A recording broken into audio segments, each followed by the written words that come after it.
된 자료가 삭제되지 않도록 정기적으로 출력해 기록으로 관리해야 합니다. 소득 수준에 따른 의료비 본인 부담 상한액 기준도 조정돼 올해 소득 상위 50%의 의료비 부담 상한액이 최대 57만 원 인상됩니다. 현재 소득 수준에 따라 7개 구간으로 나뉘어 적용되는 상황에서 4구간부터는 건강보험 가입자 연평균 소득의 10% 수준으로 본인 부담 상한액이 조정된 겁니다. 이에 따라 4구간의 본인 부담 상한액은 260만 원에서 280만 원으로, 5구간은 313만 원에서 350만 원으로, 6구간은 430만 원으로, 7구간은 580만 원으로 올랐습니다. 이외에도 정부는 가습기 살균제 피해 단체의 비용 지원 대상 사업을 정하고 가습기 살균제 노출 확인자 단체의 신고 절차를 명시한 가습기 살균제 피해 구제법 시행령 개정안을 의결했습니다. KTV 신국진입니다.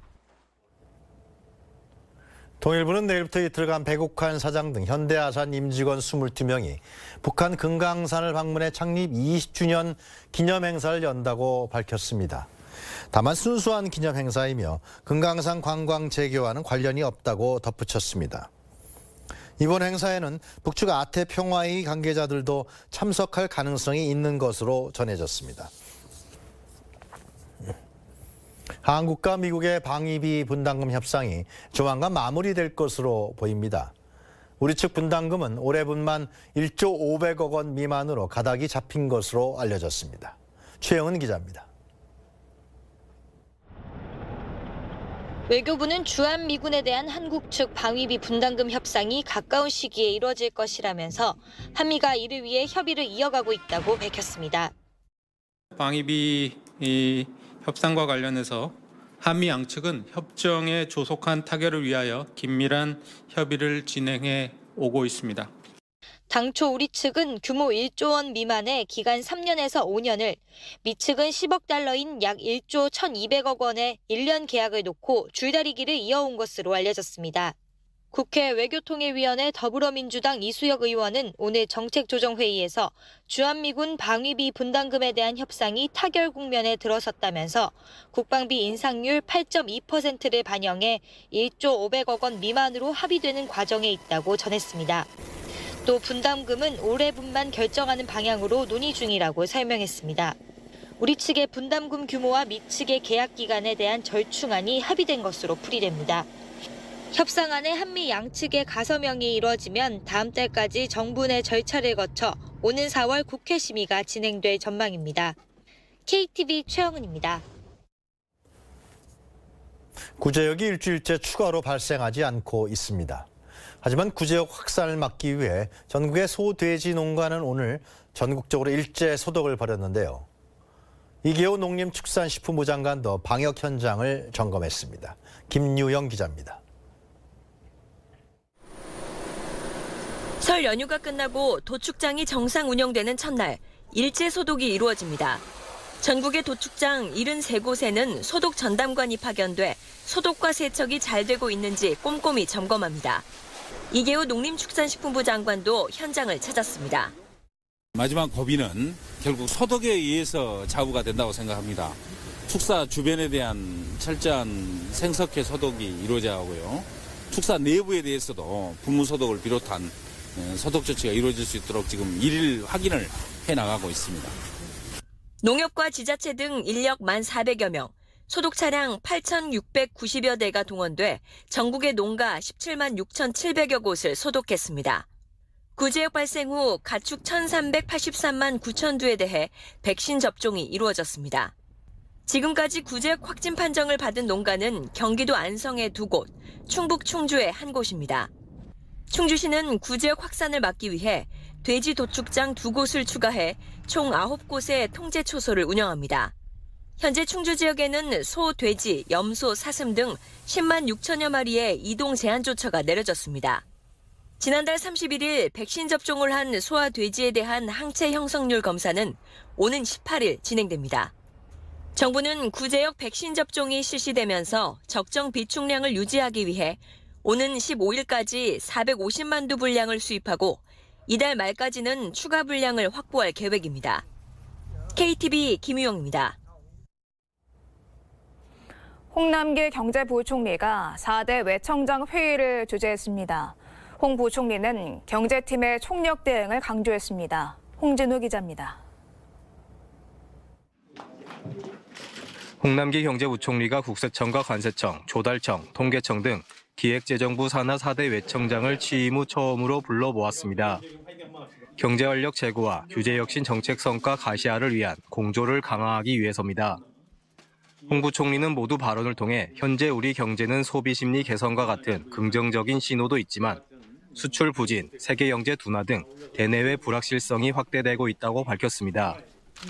특히 다음 주 발표될 1월 고용 지표는 지난해와 비교되는 기저 효과 등을 고려할 경우 어려움이 예상된다며 경제팀의 발빠른 대응이 무엇보다 중요하다고 강조했습니다.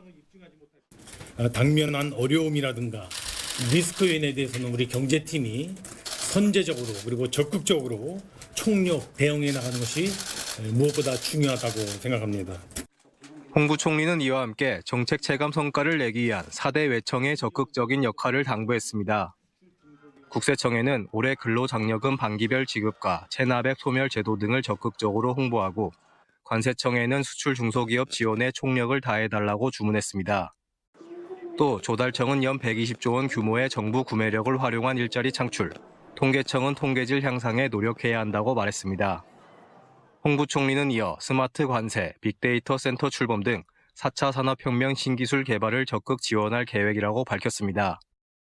한편 정부는 연일에 열었던 4대 외청장 회의를 올해는 하반기에도 개최해 소통을 활성화하겠다는 계획입니다. KTV 홍진우입니다.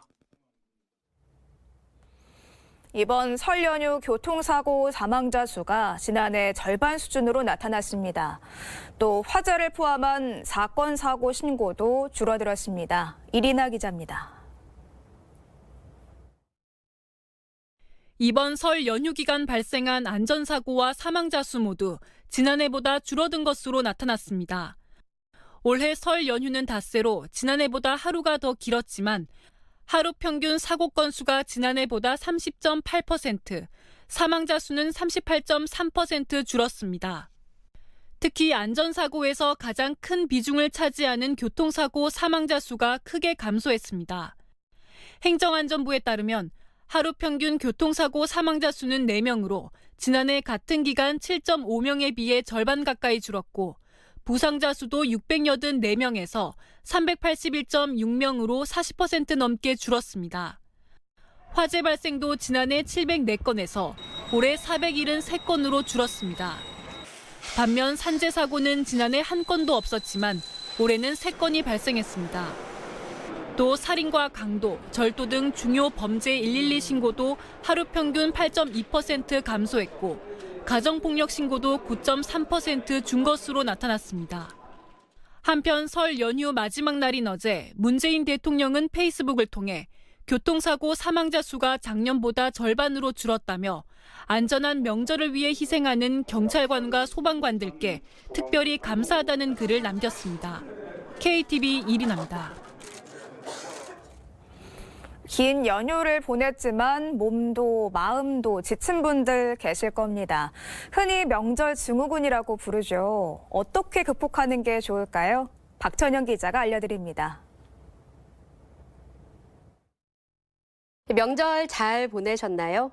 오랜만에 가족 친지들과 만나고 즐거운 시간을 보냈지만 몸은 고단하실 겁니다. 실제 성인 남녀 90%가 명절 증후군을 경험한 적이 있는 것으로 나타났습니다. 장시간 운전을 하고 고된 가사노동으로 인해 명절이 지나면 후유증을 앓는 분들이 많습니다. 신체적으로는 두통과 소화불량 등이 나타나고 불안과 피로, 우울 등 정신적인 어려움도 겪게 되는데요. 그렇다면 어떻게 극복해야 할까요? 네, 우선 틈틈이 스트레칭을 해주고 가벼운 조깅도 도움이 됩니다. 연휴 기간 기름진 음식을 많이 먹기 때문에 자극적인 음식은 당분간 피하고 커피보다는 따뜻한 차를 마시는 것이 좋습니다. 또 평소보다 한두 시간 일찍 잠을 청하는 것도 한 가지 방법입니다. 네, 그리고 고생한 서로에게 따뜻한 말 한마디 건네보는 건 어떨까요?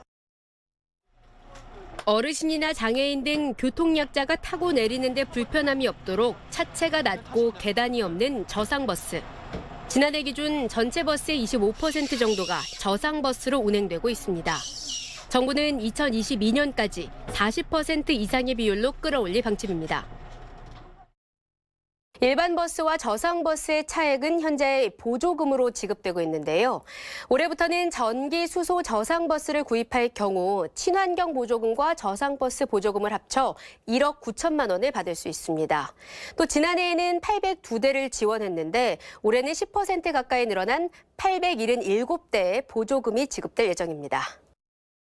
국토교통부는 이와 함께 저상버스가 운행되지 않는 농어촌 버스나 마을버스에 도입될 수 있도록 중형 크기도 내년부터 공급할 방침입니다. 여성 가운데 85% 정도는 생리대를 준비하지 않아 곤란했던 경험을 한 적이 있는 걸로 조사됐습니다. 곤란했던 경우는 갑자기 생리를 시작해서가 90%로 가장 많았고 갑자기 양이 늘어서와 살 수 있는 곳이 없어서 등이 뒤를 이었습니다. 서울시는 지난해 비상용 생리대를 무료로 시범 운영했고 이용자들의 만족도는 높았습니다. 전반적인 이용 만족도는 5점 만점에 4.42점, 100점으로 환산하면 88점으로 나타났습니다. 또 가장 우려됐던 남용 문제도 없었는데요. 이에 서울시는 현재 11곳에 운영 중인 사업을 200곳까지 대폭 늘린다고 밝혔습니다. 서울시는 생리대 비치 장소를 서울시 지도에 표시해 시민들이 쉽게 이용할 수 있도록 홍보할 계획입니다. KTV 박찬영입니다. 사립대학교 등록금 부담 만만치 않은데요. 올해 대학생 약 70만 명이 이 등록금을 지원받을 수 있습니다. 3명 가운데 1명은 반값 등록금 혜택을 보는 겁니다. 김용민 기자입니다. 정부가 올해 국가장학금 운영 기본 계획을 발표했습니다. 국가장학금은 B0 또는 80점 이상의 성적 기준을 충족하는 대학생에게 경제적인 상황에 따라 지원되는 장학금입니다. 교육부는 이를 위해 소득 기준을 기초 차상위부터 10구간까지 11개 구간으로 나눴습니다. 구분 기준은 중위소득으로 중위소득의 70% 이하에 해당되는 대학생은 1년에 520만 원을 지원받고 90%는 390만 원, 130%까지는 368만 원의 등록금을 지원받을 수 있습니다.